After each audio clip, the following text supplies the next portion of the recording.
Welcome. You're listening to the Leading Hope Podcast. My name is VJ Williams, here with my friend and pastor, Kevin Jack. Thank you for joining us and taking time out of your day to become a better leader. If you're new, we release a new episode every Wednesday. We'd love for you to subscribe on your favorite podcast platform. Get this delivered to you every week. Also, share this with a friend on Facebook, YouTube, and Instagram, and rate and review on Apple Podcast. A few extra minutes will absolutely help get this podcast in the hands of so many more leaders just like you. Also, visit leadinghope.online to get updates and find out more about the Leading Hope community. We continue our series today, Kevin, Crafting a Vision. This is 154 Principles for the Vision Process. Yep. Boom. So we are part three of four on crafting a vision and what that looks like. So first part in the series, we took you through why a vision matters so much, why you need to have a vision, elevates, become, alignment, unity, human agency. You can go back through that. Second part, we talked about what will kill your vision before you ever get started and how you can do too much or do too little, do way too much of the wrong work or way too little of the right work. And so what that looks like. Today, this is what I want to do is I want to give you the key principles for your vision crafting process. And then next week, I'm going to take you through the whole process that we used. Oh, the plug. Yeah. And I just want to we'll go through it. Yeah. And but that notes page for that podcast is going to be a mile long. Yeah. Because I'm going to give you every single question that we asked, every piece of the process that we used, if it's helpful. Wow. But for today, and I think this is, man, I hope for next week, I hope people can go, oh, so that's what that looks like. Yeah. Oh, but I'd rather you kind of create your own. Yeah. I hope it's helpful, but I'd rather you just don't go, because I crafted it not like, oh, this is the exact way. I crafted it in our context for our team and our people. Yeah. Okay, so there's reasons why I crafted it, why I did, but these principles, I believe, will help you be able to go, okay, this is what it needs to look like. So you're saying tune in next week, but this one might be the one that you really need to pay attention to? But you may not fully grasp this one until you hear next week. So listen to them both. There you go. Okay. Got it. Here on Leading Hope. Listen to them both. Don't miss. I feel like such a cheesy salesman when I do anything like that. Yeah. Next week is really where it's at, funny. Except for this week, The which funny is really part where it's at. is we can actually laugh at ourselves. Yeah, because we laugh at ourselves every week. Accurate. It took us a long time to start this episode because you kept laughing at you. That's true. 4 principles for creating your vision crafting process. Principle number 1, create as much input as you possibly can. Okay? You want as many voices to be able to speak at some point in time into this process as you possibly can. Think of it like this. Input equals ownership. Okay?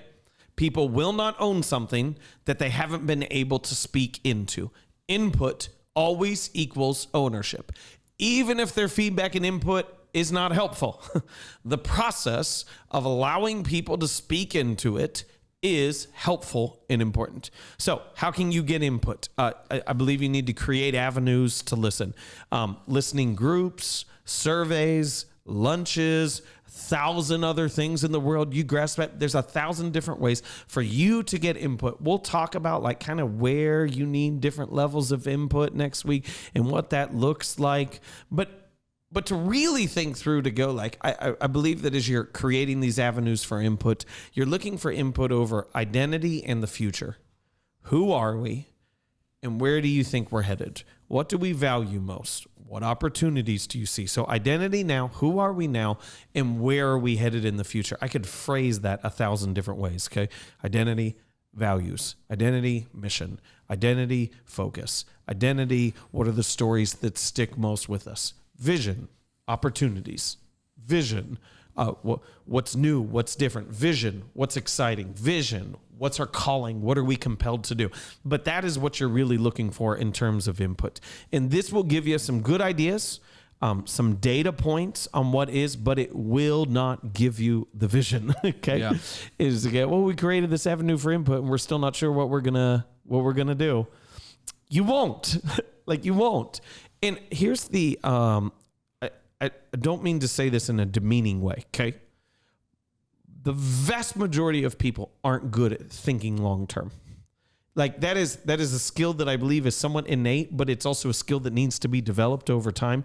And we never actually get to exercise opportunities to develop our long-term thinking skill, which is why people make decisions that 6 months down the line, like we bought a house and then we had a kid and we outgrew it. Yeah. It's like, well, you didn't ever have a conversation on that? Like you didn't see that coming? Yeah. As a possibility. And we're just not good at long-term thinking. Yep. And so I want to say, like, as a leader, don't expect the clear vision to come out of the opportunities for input. That is to create ownership, to give you some data points, and to give you some good ideas as you navigate that process. So principle 1, create as much input as you possibly can. Principle number 2, set the vision with the largest group you possibly can. Ooh. Now, here's where I want to be really clear. Yeah. The largest group you can actually navigate that conversation. And the reason why the largest group is because input equals ownership, and the more people you're able to get in the room, the more ownership you create. But it's not the number of people you can fit in the room, it's the number of people that you can navigate in that conversation. So if I could throw out some numbers, and I want to be clear, I have led large group meetings for most of my adult life. Yeah. Like it's kind of my bread and butter. Yep. It's the thing I've done more than anything else. I can lead a vision crafting, a strategy session with 20 people who are aligned in their thinking. If we're already operating on the same set of principles, if we already believe the same things and understand a same foundation in our thinking for the most part, I can navigate a conversation with 20 people. If we're not aligned, 10 at best. Yeah. Like if we're not aligned. If I'm doing like really strategic planning, I really want no more than 8, and I'd actually prefer 5. Yeah. And so I want to be clear, as you're kind of thinking through that, you're going, man, what does that actually look like? Principle 1, create as much input as you possibly can, is really about effort. Okay? That's about how much work are you willing to put forth to hear from so many different voices so people have ownership. Principle number 2 is about skill. And you have to know that about yourself. Don't think you're going to be able to go, oh, yeah, sure, I can lead a meeting with 30 people. Because just say, first off, you can't. Yeah. I just want you to know that. You can't. But you need to be aware of your level of skill, of how many people can you actually navigate in a conversation. Because the people who I found who think they can lead meetings with large groups of people are typically people who just dominate meetings. Yeah. They're like, it's a great meeting. Oh, yeah. Really? You did all the talking? There's an information download. I was saying, no one else said a word. Yep. Great meeting, bud. True. There we go. Yep. Principle number 3 is you need to set standards for the vision. Now, this is what I mean, is before you know what the vision is, you need to talk about what you need the vision to do. Before you know what it is, you need to clarify what you need the vision to do. Now, there's all these different levels of thinking. Some people say, like, the vision for your organization is the light at the end of the tunnel that's 1,000 years off that's going to guide the organization forever. Other people say the vision gives you clarity over the next 3 years. Other people say the vision gives you a finish line in which you can like measure your success by. I'm not saying any one of those are right or wrong. Right. You need to decide ahead of time what you need the vision to do. And this is why that's so important, is because my guess is that other people on your team have been through a vision crafting process, and they already have baggage from that process, and they already have their own ideas about what a vision needs to accomplish. Yeah. And so if you don't first say, this is what the vision needs to do, they're going to think it needs to be something different than it actually does. Yeah. Cool. And so if I could just give a little bit of ours. Here are my standards for the vision. As we were coming across ours, I said, hey, here's the standard. This is what the vision needs to do. Before we know what it is, it needs to be passionate. I said, I want this vision to be something that is going to compel and repel. I want, when people see this on the wall, when they hear us talk about it, I want some people to immediately go, I'm in, and other people to go, I'm out. Like that was a goal of mine. I didn't want everyone to see themselves in it. I wanted it to be passionate. The second thing, I wanted it to be a filter. I wanted it to be clear enough that this became a filter for our decisions and made it really clear when we should say yes and when we should say no. I was looking for a filter for our decisions. I want it to stretch us. Okay. This is my third standard. I wanted us to look at that and I wanted us to feel intimidated by it. Because I had said earlier, like, hey, vision like raises the bar on what we see, what we do, and who we become. I wanted it to do that. I wanted it to be like, oh man, we got that. We can crush that. I wanted it to be a significant stretch thing that at the time of the writing, we would go, I don't know how we're going to do that. And then the fourth thing for me is I wanted the vision to have a finish line. I wanted us to have a clear standard of did we hit it or did we not? And so one of the things that I'm always adamant about with a vision, and most people aren't, okay? So I want to be clear. This is my standard for it, is I wanted a quantitative metric in it that we could gauge success by. Right. Because I've just found when people only use a qualitative description of the future, people just lie to themselves too easily. That's good. And so I wanted a quantitative metric in that. And so I believe that's important that you set standards for the vision. You clarify this is what our vision must do, and then you can enter into it. Anything? Nope. Good? Nope. Yep. Good. Okay. And then this is probably the most confusing part, but this is the fourth principle, is I believe that your vision should work in this pattern.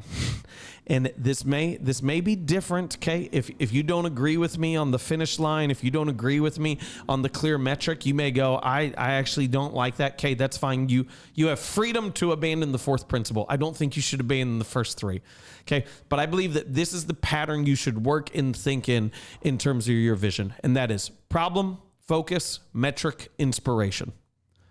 Problem, focus, metric, inspiration. And this becomes the guide, the structure for your statement itself, but also for the conversation that you're having.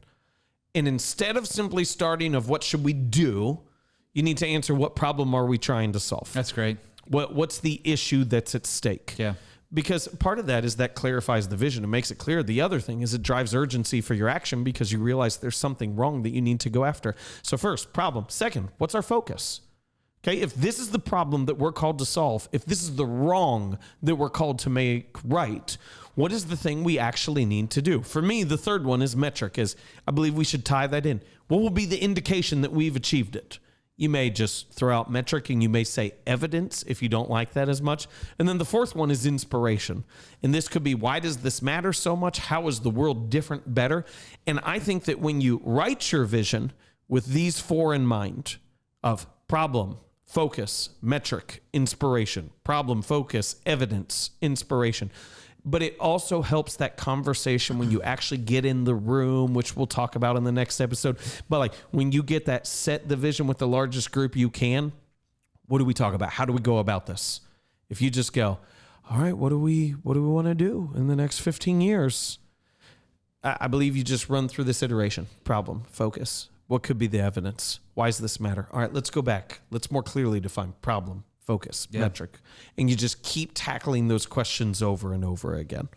Tons to break down. I'm going to go principle by principle here, just starting with the first one where you said create as much input as you possibly can. We have about 5 minutes or so here left, but I want to get through as many of these questions as I can because I know these questions there's a lot here.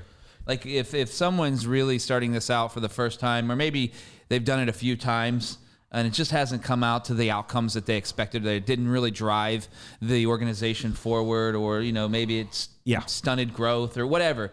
They're leaning in this like, man, that is a lot. The previous episodes, you said this is going to take a minute. Yeah. It's not going to happen. You've been here 6 months at Highland Park, 7 months now. 7 months. And this is still in process. Yep. Still in process. So knowing that, the questions that I'd have is, on the first one, create as much input as you possibly can. You said input equals ownership.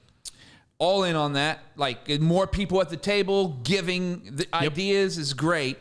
How do you, because there's always that few people that are going to say, yeah, they're never going to take, I'm going to say stuff because they want to value the culture that says stuff. Yeah. If they never take my ideas at any of these meetings, I don't think they really care about this value. Yeah. What do you do in those situations to inspire them to say, keep giving me ideas even though we're not using them? I don't have a good answer, but this is my answer. Okay.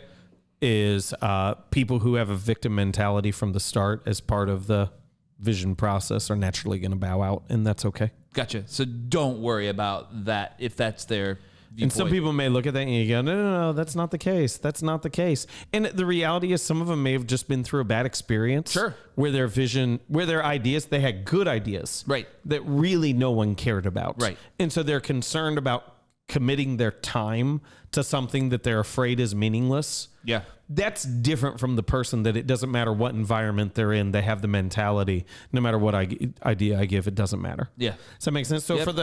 for the first group, you will automatically create trust by clarifying Absolutely. the process. Yep. Okay. And that's what we talked about. Like you got to be clear on the process because you got to understand, hey, right now in this input, we're not setting the vision. We're just getting ideas. Yeah. So don't expect me to say, awesome, that's the vision. Let's go. Right. So that's question one. The second one is based off the principle to set the vision with the largest group you can. This one we could spend a lot of time talking on, but we can debate. I think the problem is people will debate too long on how many people should be in these environments. I mean, you gave kind of some rough numbers of 20 if everyone's aligned, 10 if they're which is so hard not, to just right. throw them out. But what I think the better question, or the question maybe someone said, how are you really deciding that number based on where you are in the process? Does that number change based on where you are with principle 1, 2, and 3, or how far are you into this vision? So principle 2 is meant to be the actual group that decides the vision. Okay. The people who say, this is the vision. And so I think this is not input on the vision. This is setting the vision. Okay. And it's such a hard flux thing. Like you really, as the leader, have to be able to go, this is exactly what I need in order to accomplish it. And I know we can accomplish it. Yeah. It would say like, man, you can set it with 15 of the right people and it'll be a breeze. But if you have 5 of the wrong people, it's going to be awful. Yeah. And I'm just thinking for the person that's thrown into a leadership position that reports to a panel, a board, right? Like they already have to include these people, whether they're aligned or not aligned. They're not getting to choose so much to speak. And one of the things we really know at the end of the day is most people, I think they did a study on this, really struggle with long-term strategy. Oh my gosh, yeah. Like it's like the hardest thing for people what do I need to do this week? What's the most important thing that matters this week? Over a season of 2 or 3 months, I can get behind that. But hey, what are you going to do over the next 5 years to accomplish this giant thing? Yeah. And people are like, I'm out. So here's just quick pro tip. If the group that you need to set the vision with is a board and you have a board of over 20, ask the board to vote on who should be a part of the vision setting process. There you go. Because you can't do it with that large of a group. That's really important. We had 14 in the room, counting myself. Yeah. And it was hard. Yeah. Not because of the 14 people in the room. Right. It's just hard. Right. Exactly. So I think that's important. That's really helpful clarification. Cool. The last one, or not last one, but the principle 3, set the standard for the vision. I think this is so important. There is a ton here, and I think this is a whole nother episode. But I want to ask you specifically where you put the Kevin Jack standard for the vision, right? Which is the importance of this podcast. You said to compel and repel. Yep.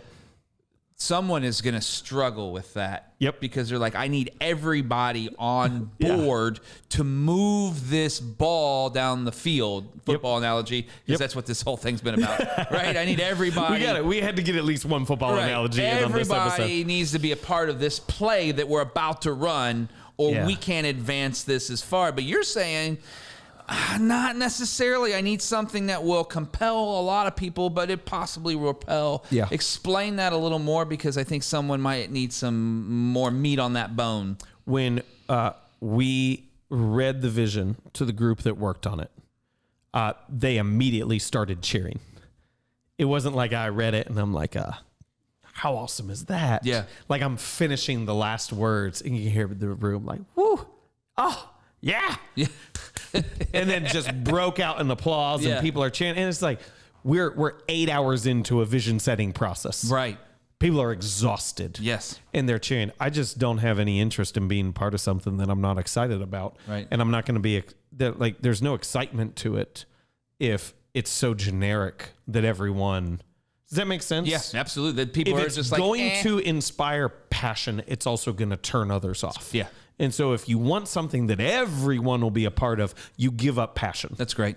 It's a good explanation. I know we're out of time, but I'm going to ask this last one because it's so important. Actually, I want you to actually tell if it's important or not, which is you said the last one, work in this pattern, problem, focus, metric, expression. You said the first three we absolutely have, and I know you're reading this. Yeah. You can abandon it, but what's your sales pitch to keep it? Oh, to keep the metric? Yeah, because you said the principle 4 was like, hey, if you could throw this out, it wasn't that, these other ones you need, but the principle 4, you could probably, but my thing is to you, salesmen, pitch right here why they need to keep principle 4 in the process. Yeah, I think for one, I just think it's the easiest way for our minds to think and to create that passion on it. Yeah. Like to simply just give the vision without understanding the problem you're trying to solve doesn't show the urgent need for it. Yeah. And so I think this is the way that our brains are wired. Our brains are wired. I need to do something because there's a problem, and this is the indication, and this is why we need to do it. And so I just think this is the way that you actually tap into how people naturally think. That's great. Anything you wanted to say to wrap up 154? Next episode, I'm walking you through our whole thing, giving every last detail of it if it's helpful in any way. There you go. We'll see you next week. But for today, thank you for joining us. If you're new to the podcast or haven't yet subscribed, it'd mean the world to us if you did that now. Also, post about it, rate, and review, or both.